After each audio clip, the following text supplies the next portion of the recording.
관련해서 지금 이제 문재인 대통령에 대한 수사가 일어나는 것도 이제 추석 밥상에 문재인 대통령을 비리 대통령을 만들어 가지고 뭔가 자기네 쪽 진영에다가 씹을 거리를 던져주고 민주 진영의 분열을 획책하기 위한 수작이라고 봐져요. 관련한 대응을 위해서 민주당이 이 대책기구를 꾸렸다고 합니다. 근데 웃기는 건 뭐냐면 친명과 친문이 뭉쳤다 이런 개소리로 신문 기사를 쓰고 있는 거죠. 민주당이 문재인 전 대통령을 겨냥한 검찰 수사에 대해서 당 차원의 대책기구를 만들어 적극 대응해 나가기로 했습니다. 그리고 이재명 대표가 오는 8일에 양산 평산마을에 가서 문재인 전 대통령을 예방하기로 했습니다. 지금 문파들이 그러니까 청와대 행정직을 비롯한 32명 정도의 전현직 청와대 근무자들과 의원들이 모여가지고 문재인 대통령을 예방을 하겠다고 했는데 그 예방이 이루어지지 않았어요. 아마 대통령 코로나 걸려가지고 네. 이재명 대표가. 그래서 그 애들이 문재인 대통령을 찾아가고 해줄 수 있는 게 없습니다. 이런 상황에서 문재인 대통령에 대한 그 수사는 앞으로 일주일 동안, 추석 직전까지 엄청난 속도로 빠르게 진행될 가능성이 높습니다. 그래서 보면 기사에 보면 뭐 문재인 전 대통령하고 김정숙 여사를 빨리 소환할 것이다. 뭐 그런 게 뭐 불가피하다 이런 기사도 또 나와요. 그러니까 추석 전에 어떻게든 두 분을 따로 하든 동시에 하든 보도라인에다가 포토라인에다가 세우겠다는 거예요. 그래서 그걸로 해갖고 긴 추석을 밀어버리겠다고 지금 생각을 하고 있는 겁니다. 근데 이게 얼마나 허망한 일이냐면 자꾸 김정숙 여사 5만 불 중권을 가지고 이게 무슨 뇌물이나 준 것이냐, 큰 비리나 저지르는 것이냐 하고 있는데 이거는 딸한테 붙여준 돈이잖아요. 근데 중요한 건 시기예요, 시기. 이게 2022년 7월 이후에 보내진 돈이라고 합니다. 그러니까 대통령직에 있을 때가 아니고 퇴임하고 나서 윤석열 정권으로 넘어가고 나서 엄마가 딸한테 돈 붙여준 거예요. 이걸로 갖고 별장을 샀대잖아. 그러니까 분명히 엄마 나 돈 별장을 하나 구입하려고 하는데 돈이 모질라. 그래가지고 엄마가 돈을 빌려준 겁니다. 그 와중에 뭐 돈이 보따리로 전달이 됐다 어쨌다부터 시작하고 온갖 얘기들이 다 있는데 사실 보따리설도 정확한 건 아니에요. 요즘 누가 현금을 그것도 5천만 원밖에 5만 원짜리 다 발라면 이렇게밖에 안 되는데 그게 다 지금 예전에 그 노무현 대통령 논두렁 시기랑 똑같은 거예요. 그냥 흘리는 거야 하나씩. 그러니까 확인되지 않은 보도들을 막 흘리면서 이래서 불러야 된다. 계좌에 뭉칫돈이 왔다 갔다 했다. 온갖 얘기들을 하고 있는데 이 두 사건이 5년 이상의 갭이 있는 거야. 재임 중하고 이 퇴임 이후의 갭을 두 사건을 같이 딱 동시에 묶어가지고 한 사건인 것처럼 얘네들이 뉴스를 쓰고 있다는 거예요. 그래서 문제는 이걸 갖다가 그대로 내버려 두게 되면 작년 추석 때 이재명 대표 체포동의안 가결 사태와 똑같이 요런 방식으로 해서 언론 프레이용으로 이게 엄청나게 많이 가게 된다는 거예요. 근데 대통령 취임 시절도 아니고 퇴임한 후에 한 거를 어떻게 죄를 엮지? 아니 뭘수로 죄를 엮어? 퇴임 후에 갖고 있는 돈 갖고 딸내미 혼자 사는 딸내미가 이혼한 딸내미가 필요하다 그래서 그래? 자식 간에 돈 빌려준 거잖아. 그것도 무슨 뭐 크다면 클 수 있는 돈이지만 어마어마하게 뭐 5억, 10억, 50억 이렇게 준 것도 아니잖아. 야 진짜 대박이다. 진짜. 아니 그럼 대통령식이나 하고 변호사로 지금 평생을 살아오신 분이 집에 재산 5천만 원 정도 현금 있는 게 그게 그렇게 그게 그러니까 의심해 봐야 될 내용인 거예요? 그냥 뭐 하다가 보니까 이거밖에 없는 거예요. 아무리 탈탈 털어도 나오는 게 없어. 없으니까 추석 전에 뭐라도 해야겠는데 할 게 없는 거예요. 이걸 다시 우려 먹는 거예요. 이재명 대표 똑같아. 이재명 대표도 뭐 이거 하다가 저거 하다가 이거 하다가 다시 돌아가서 하나 둘 셋 계속 똑같은 짓을 똑같이 하고 있는데 입직들은 그걸 똑같이 당하고 있는 거지. 계속 진짜처럼. 나는 여기에서 괘씸한 언론의 프레임이 뭐냐면 친명과 친문이 만났다. 그래서 힘을 합쳤다. 뭐 이런 얘기를 하고 있는 거야. 사실 예전부터 친명과 친문이 애매하기도 했지만 그런 계파가 있었을지 모르다 같은 민주당 안에서 같은 탈을 쓰고 같은 같은 정당을 어떤 운영을 해왔던 두 세력인 거거든. 근데 지금까지 얘네들 얘기를 보면 이 두 세력이 늘 반문하고 싸우고 안 합쳐지다가 지금 와서 갑자기 이 사건을 막기 위해서 합쳐졌다라는 논리로 몰아붙이고 있다는 거지. 아이고. 사실 따져놓고 보면 친문도 친명도 없었어요. 이선원님 말씀처럼 노무현 대통령의 온두렁 사건, 조국 사건, 한 번 속고, 두 번 속고, 세 번째 속으면 속인 놈이 문제가 아니라 속은 우리가 바보인 바보지. 겁니다. 이런 거 아시는 속아, 우리가 이제? 바본 거예요. 사실 지금 이 민주당 안에 친명, 친론이 예전부터 있었고, 그 다음에 친명이 있다고는 하는데, 그 있다고 하는 친문 세력들이 진짜 문재인 대통령을 보호했습니까? 진짜 이재명 대표를 도왔나요? 내가 보기에 이재명이라고 할 수 있는 의원들 예전부터 10여 명밖에 없었어요. 믿을 수 있는 없어. 사람은. 네. 10명도 없어. 10명도 없었어. 그리고 친문인에 자처하는 놈들 문재인 대통령 하나도 안 도왔어요. 안 지켜요. 아니, 나는 너무 웃긴 게 뭐냐면 자꾸 문재인 대통령을 수박왕이라고 그러는데 아니 수박왕인데 왜 검찰이 털죠? 진짜 수박왕은 아무리 의혹이 생겨도 하나도 털리지 않는 그 사람들인 거예요. 누군지 딱 아시잖아요. 일주일 전부터 친문이라는 놈들끼리 32명이 모여가지고 이거 우리 단호하게 대처한다고 했는데 아무 짓도 안 했어요. 지금도 아무 짓도 안 합니다. 심지어 찾아가지도 않아요, 이제는. 그러니까 문재인 대통령이 그때 손석희 사장하고 대담할 때 뭐라고 그랬습니까? 누가 날 지킵니까? 그거 다 선거용이죠. 라고 딱 얘기하잖아요. 누가 날 지켜준단 말입니까? 딱 그렇게 얘기하시잖아요. 다 알아요. 이런 상황에서 이재명 대표가 정치적으로 큰 일종의 부담을 안고 본인이 직접 나서겠다고 문재인 대통령을 만나는 거예요. 근데 이재명 대표가 그럴 수밖에 없는 게 뭐냐면 저는 사실 우리 한때 모두가 힘합쳐가지고 문재인 대통령 응원 안 한 사람이 있습니까?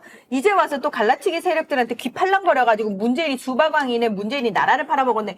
이거에 갑자기 문재인 대통령이 윤석열보다 더 때려 죽일 놈으로 돈값시켰잖아요. 갈라치기 세력들 지금 그런 얘기들 하는 거예요. 거기에 또 귀가 팔락거리는 사람 있잖아요.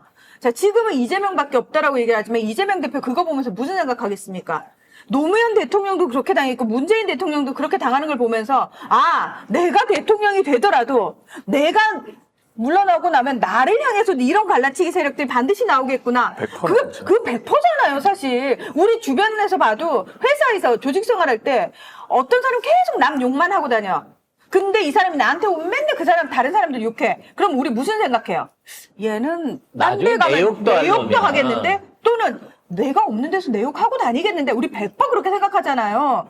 그러니까 이재명 대표 입장에서는 그런 것들이 뻔히 보인단 말이에요. 결국 이거는 문재인 대통령과 이재명 대표를 갈라놓으려고 하는 게 아니라 민주당 자체를 그렇죠. 분열시키려고 하는 거야. 그렇죠. 그렇기 때문에 이재명 대표가 나서서 도와야 하는 거야, 이거는. 정치적인 논리가 중요한 게 아니야. 지금에 있는 민주당의 정통성과 민주당의 정체성을 지키기 위해서는 여기에서 또다시 노무현처럼 문재인처럼 버려지는 대통령이 나와서는 안 된다는 거예요. 그래서 여러분이 좋아하든 싫어하든 서운하든 안 하든지 간에 이거는 민주 진영이 힘을 해야 되는 모아갖고 거야? 지켜내야 되는 거고요. 이거를 통해 갖고 진짜 가짜 수박들, 가짜 친문들을 떨어내고 그렇죠. 또 하나의 일단 우리 민주당 안에 구세력이 있고 신세력이 있는 건 맞으니까 또 하나의 결합으로 시너지를 높여갈 수 있는 계기로 삼아야 된다는 겁니다. 지금 이거를 뇌물죄로 하는 것도 웃겨요. 일단 자녀생활비 뇌물죄로 한 건데 이거는 옛날 거야. 이건 옛날에 곽상도가 책임지고 파던 거예요. 그래서 막 태국을 가가지고 그쪽에 있는 막 호화 별장을 제공을 받았네 어쨌느네. 곽상도 자기 아들 50억 퇴직금 받은 그 곽상도. 그 곽상도가 이 문재인 대통령 사위를 쫓아가갖고 태국 가서 초호화 별장이네 어쩌냐 갔는데 가봤더니 그냥 태국의 일반 가정집 아파트인 거야. 이거 아닌데? 그래갖고 특혜 채용이 있었네. 뭐 얘가 월급을 엄청나게 받았네 그러는데 세전으로 800 받았어. 수당까지 다 합쳐갖고. 그럼 우리 아들 받는 거에 비하면 세 발의 피란 말이야?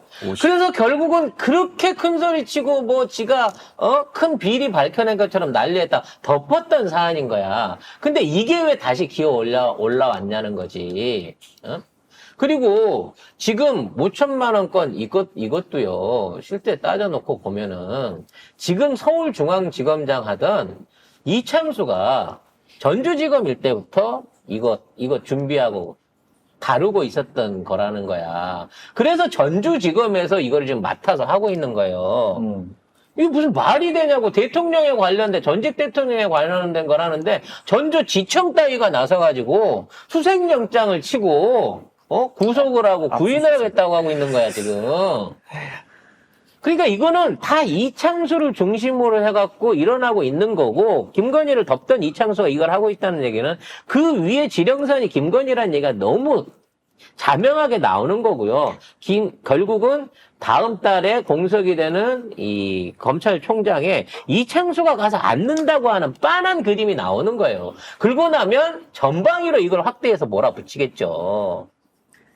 그래서 이거를 그냥 우리가 뭐 어쩔 수 있나 이러고 넘어가는 게 아니라 제일 중요한 건 이걸 통해 갖고 더더욱 윤석열과 검찰 집단에 대한 비난과 지지율을 떨어뜨린다라고 하는 걸 보여줘야 된다는 거예요. 뭐 이재명 대표가 잘 하고 있으니까 잘 하리라고 봅니다. 그러니까 지금 많은 분들이 정말 위기 상황으로 똘똘 뭉쳐야 된다.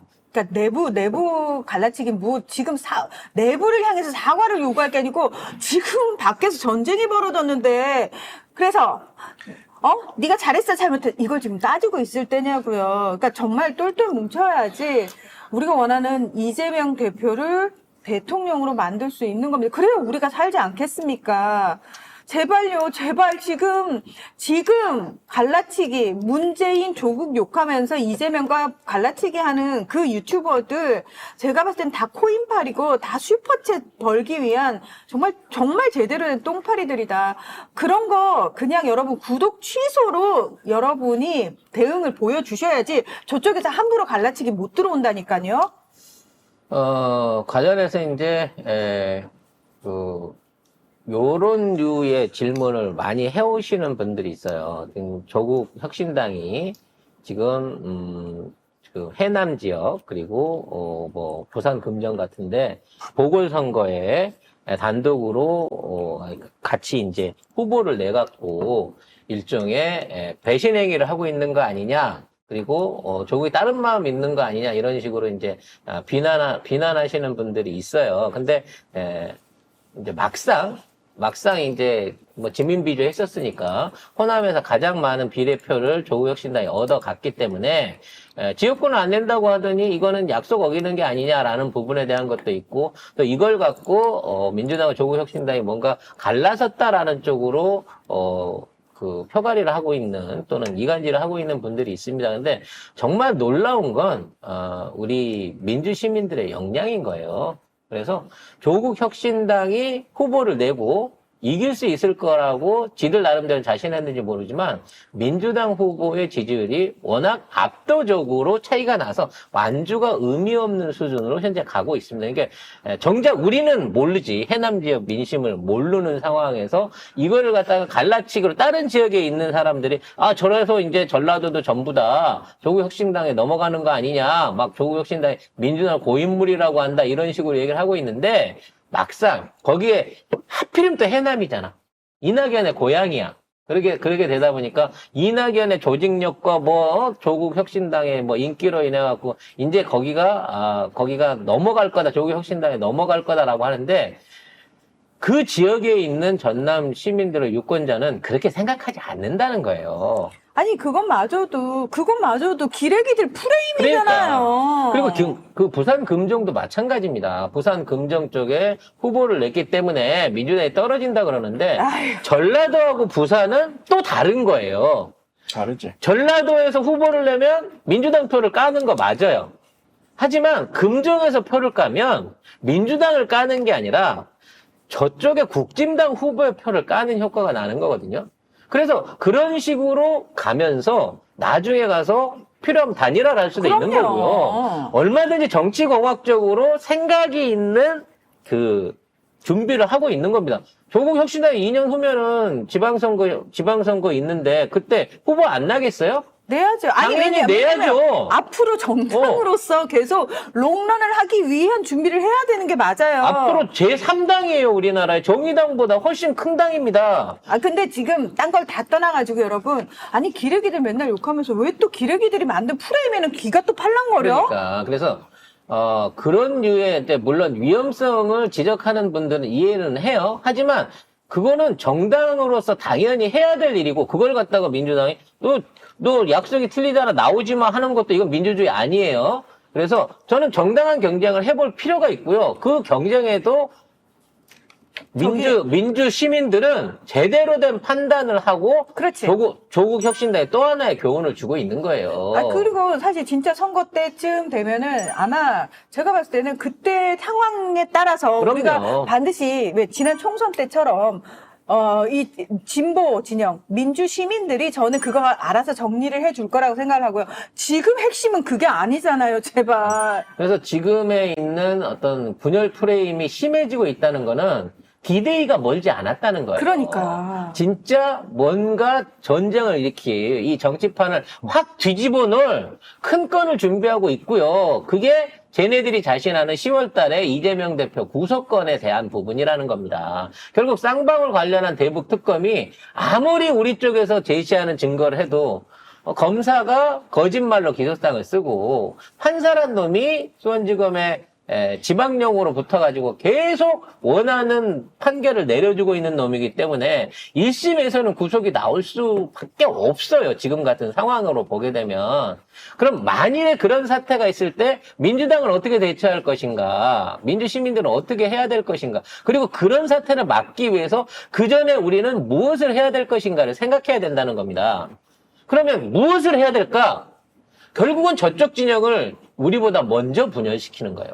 그러니까 저쪽을 지금 분열시켜야 되는데 저쪽은 사실 지들끼리 아무리 치고받고 싸워도 전직 대통령을 이런 식으로 이용해가지고 갈라치고 욕하고 그러진 않아요, 지지자들이. 그래서 한동훈과 이번 이제 영수가 이게 당대표 회담 이후에 한동훈과 윤석열의 간극을 최대한 벌려가지고 결국은 김건희 그렇지. 특검이든 최상병 특검이든 받게끔 만들어야 된다는 거예요. 그러니까 저쪽 갈라치기를 우리가 골몰에도 시원찮을 판에. 그리고 그게 훨씬 쉬워요, 우리 입장에서는. 그래. 근데 왜 이쪽 갈라치기 들어오는 거에. 이쪽 갈라치기 어려워 되게. 그러니까 근데- 이쪽 갈라치기 아니 들어온 세력들이 귀가 팔락거려서 거기서 코인팔이 하고 있는 애들한테 가서 돈을 몰아주면서 구독을 해주고 있냐고요. 시청률을 높여주고 있냐고요. 그런 애들은 자동적으로 퇴출되게 다 구독 취소 누르시고 우리 바보 아니잖아요.